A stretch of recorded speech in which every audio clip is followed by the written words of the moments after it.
So you take this group of people, and they graduate school, and they get a job, and they're thrust into the real world, and in an instant, they find out they're not special, their moms can't get them a promotion, that you get nothing for coming in last, and by the way, you can't just have it because you want it, right? And in an instant, their entire self-image is shattered. And so you have an entire generation that's growing up with lower self-esteem than previous generations. You may recognize him from a video that we did together that literally broke the internet, where he answers the now infamous Millennials question. I have yet to give a speech or have a meeting where somebody doesn't ask me the millennial question. What's the millennial question? Apparently, millennials as a generation, which is a group of people who were born approximately 1984 and after, are tough to manage. And they're accused of being entitled and narcissistic, and self-interested, unfocused, lazy. But entitled is the big one. And because they confound leadership so much, what's happening is leaders are asking the millennials, what do you want? And millennials are saying, we want to work in a place with purpose, love that. We want to make an impact, whatever that means. We want free food and beanbags. And so somebody articulates some sort of purpose, there's lots of free food and there's beanbags, and yet for some reason, they're still not happy. And that's because they're missing, there's a missing piece. What I've learned is that I can break it down into 4 pieces, right? There are four things, 4 characteristics. One is parenting, the other one is technology, the third is impatience, and the fourth is environment. The generation that we call the millennials, too many of them grew up subject to, not my words, failed parenting strategies, where, for example, they were told that they were special all the time. They were told that they could have anything they want in life, just because they want it, right? They were told, some of them got into honors classes, not because they deserved it, but because their parents complained. And some of them got A's, not because they earned them, but because the teachers didn't want to deal with the parents. Some kids got participation medals. You got a medal for coming in last, right?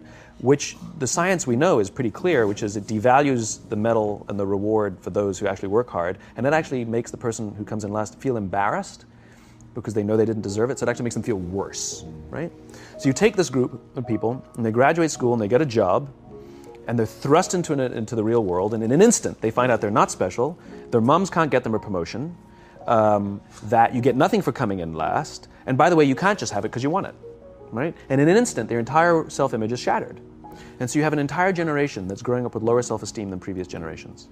The other problem, to compound it, is we're growing up in a Facebook, Instagram world. In other words, we're good at putting filters on things. We're good at showing people that life is amazing even though I'm depressed, right?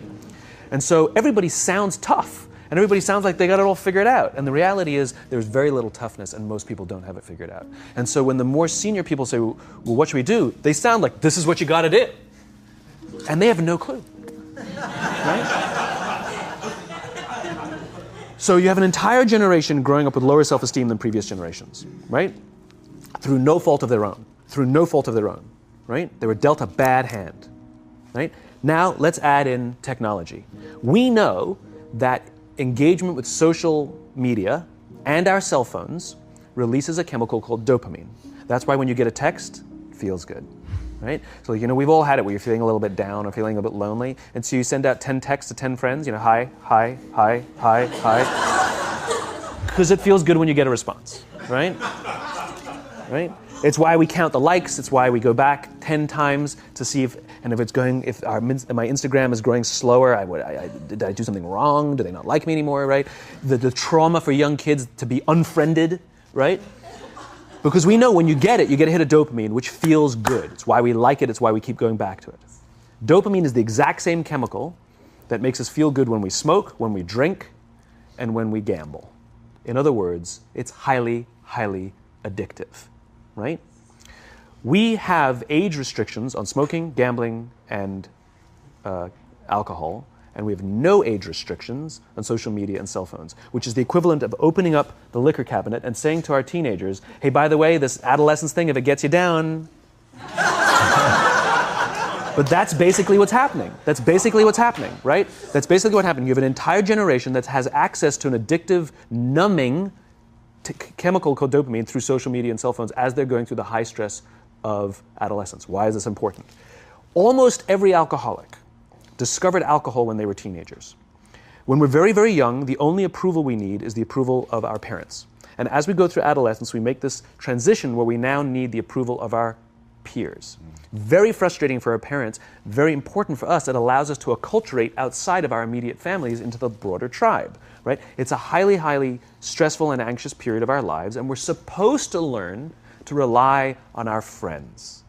Some people, quite by accident, discover alcohol and numbing effects of dopamine to help them cope with the stresses and anxieties of adolescence. Unfortunately, that becomes hardwired in their brains, and for the rest of their lives, when they suffer significant stress, they will not turn to a person, they will turn to the bottle. Social stress, financial stress, career stress, that's pretty much the primary reasons why an alcoholic drinks, right? What's happening is because we're allowing unfettered access to these dopamine-producing devices and media, basically it's becoming hardwired, and what we're seeing is as they grow older, too many kids don't know how to form deep, meaningful relationships. Their words, not mine. They will admit that many of their friendships are superficial. They will admit that their friends, that they don't count on their friends, they don't rely on their friends, they have fun with their friends, but they also know that their friends will cancel on them if something better comes along. Deep, meaningful relationships are not there because they never practice the skill set, and worse, they don't have the coping mechanisms to deal with stress. So when significant stress starts to show up in their lives, they're not turning to a person, they're turning to a device, they're turning to social media, they're turning to these things which offer temporary relief. We know, the science is clear, we know that people who spend more time on Facebook suffer higher rates of depression than people who spend less time on Facebook, right? These things balanced. Alcohol is not bad, too much alcohol is bad. Gambling is fun, too much gambling is dangerous, right? There's nothing wrong with social media and cell phones. It's the imbalance, right? If you're sitting at dinner with your friends and you're texting somebody who's not there, that's a problem. That's an addiction. If you're sitting in a meeting with people you're supposed to be listening to and speaking, and you put your phone on the table, face up or face down, I don't care, that sends a subconscious message to the room that you're just not that important to me right now, right? That's what happens. And the fact that you cannot put it away is because you are addicted, right? If you wake up and you check your phone before you say good morning to your girlfriend, boyfriend, or spouse, you have an addiction. And like all addiction, in time, it'll destroy relationships, it'll cost time, and it'll cost money, and it'll make your life worse, right? So you have a generation growing up with lower self-esteem that doesn't have the coping mechanisms to deal with stress, right? Now you add in the sense of impatience, right? They've grown up in a world of instant gratification. You want to buy something, you go on Amazon, it arrives the next day. You want to watch a movie? Log on and watch a movie. You don't check movie times. You want to watch a TV show? Binge. You don't even have to wait week to week to week, right? I know people who skip seasons just so they can binge at the end of the season, right? Instant gratification. You want to go on a date? You don't even have to learn how to be like, hey. You don't even have to learn and practice that skill. You don't have to be the uncomfortable one who says yes when you mean no and says no when you mean no, but yes when you... You don't have to swipe right. Bang, I'm a stud. Right? You don't have to learn the social coping mechanisms, right? Everything you want, you can have instantaneously. Everything you want, instant gratification. Except job satisfaction and strength of relationships, there ain't no app for that. They are slow, meandering, uncomfortable, messy processes.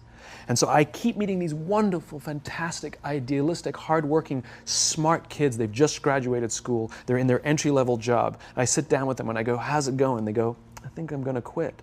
I'm like, why? They're like, I'm not making an impact. I'm like, you've been here 8 months. You know? It's as if they're standing at the foot of a mountain and they have this abstract concept called impact that they want to have in the world, which is the summit. What they don't see is the mountain. I don't care if you go up the mountain quickly or slowly, but there's still a mountain. And so what this young generation needs to learn is patience. That some things that really, really matter, like love, or job fulfillment, joy, love of life, self-confidence, a skill set, any of these things, all of these things take time. Sometimes you can expedite pieces of it, but the overall journey is arduous and long. and difficult. And if you don't ask for help and learn that skill set, you will fall off the mountain, or you will, the worst case scenario, and we're already seeing it, the worst case scenario is we're seeing an increase in suicide rates, we're seeing an increase in this generation, we're seeing an increase in accidental deaths due to drug overdoses, we're seeing more and more kids drop out of school or take leaves of absence due to depression, unheard of. These are all, this is really bad. The best case scenario, those are all bad cases, right? The best case scenario is you'll have an entire population growing up and going through life and just never really finding joy. They'll never really find deep fulfillment in work or in life. They'll just waft through life and it'll be just, it's fine. How's your job? It's fine. It's the same as yesterday. How's your relationship? It's fine. Like that's the best case scenario. Which leads me to the fourth point, which is environment, which is we're taking this amazing group of young, fantastic kids who were just dealt a bad hand. It's no fault of their own. And we put them in corporate environments that care more about the numbers than they do about the kids. They care more about the short-term gains than the long-term life of this young human being.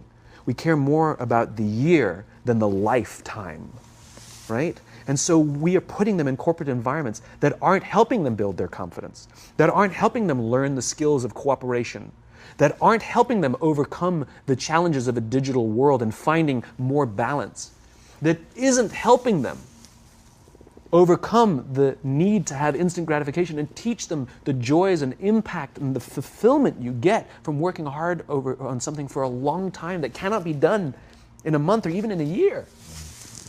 And so we're thrusting to them in corporate environments, and the worst part about it is they think it's them.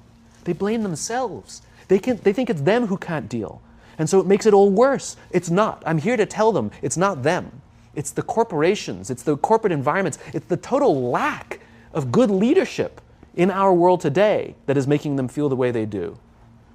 They were dealt a bad hand, and I hate to say it, but it's the company's responsibility. Sucks to be you. Like, we have no choice, right? This is what we got, and I wish that society and their parents did a better job. They didn't. So we're getting them in our companies, and we now have to pick up the slack. We have to work extra hard to figure out the ways that we build their confidence. We have to work extra hard to find ways to teach them the social skills that they're missing out on.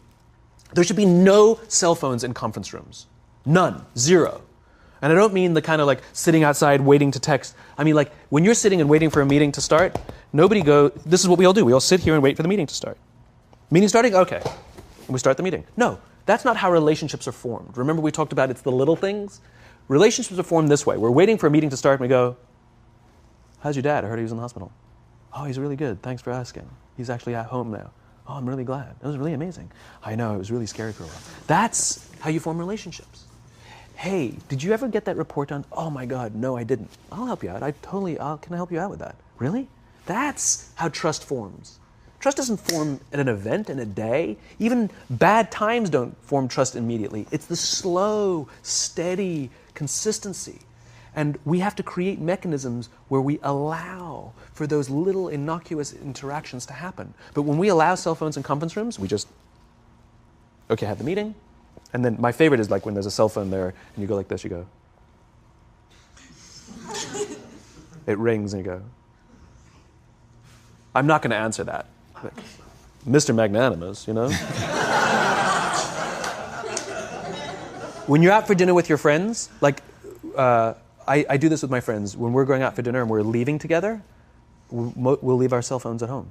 Who are we calling? Maybe one of us will bring a phone in case we need to call an Uber or take a picture of our meal. That goes without saying, come on. I mean, I'm an idealist, but I'm not insane. You know? Not a heathen. I mean, it looked really good. We'll take one phone. And so it's like an alcoholic. The reason you take the alcohol out of the house is because we cannot trust our willpower. We're just not strong enough. But when you remove the temptation, it actually makes it a lot easier. And so when you just say, don't check your phone, people literally will go like this. And somebody will go to the bathroom, and what's the first thing we do? Grab the phone. Because I wouldn't want to look around the restaurant for a minute and a half, you know? But if you don't have the phone, you just kind of enjoy the world. And that's where ideas happen. The constant engagement is not where you have innovation and ideas. Ideas happen when our minds wander and we go, and you see something, I bet they could do that. That's called innovation, right? But we're taking away all those little moments, right? You should not, and none of us should charge our phones by our beds. We should be charging our phones in the living rooms, right? Remove the temptation. You wake up in the middle of the night because you can't sleep, you won't check your phone, which makes it worse. But if it's in the living room, it's relaxed, it's fine. But it's my alarm clock. Buy an alarm clock. They cost $8, right? I'll buy you an alarm, right? But the point is we now, in industry, whether we like it or not, we don't get a choice. We now have a responsibility to make up the shortfall and to help this amazing, idealistic, fantastic generation build their confidence, learn patience, learn the social skills, find a better balance between life and technology. Because, quite frankly, it's the right thing to do. Simon, thank you so My much pleasure. for coming on. My pleasure. Thanks for having me. Thank you for coming. That was incredible. Absolutely amazing. Where can they find you? It's ironic, isn't it? Well, you can find me on social media. When you're not in a meeting. So yeah, I'm in all the usual places. But I will tell you one thing. So I have a new book coming out in September. It's a thinly veiled plug, but what's You've made them very happy. But what's special about it is I wanted to produce something that no digital format could reproduce. Interesting. And so it's an illustrated quote book. It's beautifully illustrated. I was very sort of pushy about this, that I didn't want the illustrations done on a computer. They were done by hand. There's a song, Aloe Black, the singer, the Grammy-nominated singer. The book is called Together is Better, and he gave me a song that goes with it. And the music is at the back of the book, and it's actually, the lyrics are in his handwriting. It's actually his handwriting. And here's the best part. The book is scented. We scented it with a custom scent made by this amazing company called 1229, and they designed for me the scent of optimism. All right. So you smell the pages, and they smell like optimism, right? And the thing that I love about this is I can't do that in any ebook format. I wanted to create something that you had to physically engage with, and it's designed to be given as a gift. The first page says to, from, because I wanted it to be given as a gift to someone you want to say thank you for inspiring you, or to give to someone you wanted to inspire. It was designed to promote this physical interaction and engaging with the real world. So I'm really proud of it. It's incredible, man. Super unique. Yeah, it's fun. I hope it does smashingly well, as your other books have, and have given so much to people, and it's just really, really been incredible. And what you shared with us today, man, honestly. Thank you. Absolutely wonderful. Appreciate it. Thank you very much. So much. Truly, thank you for having me.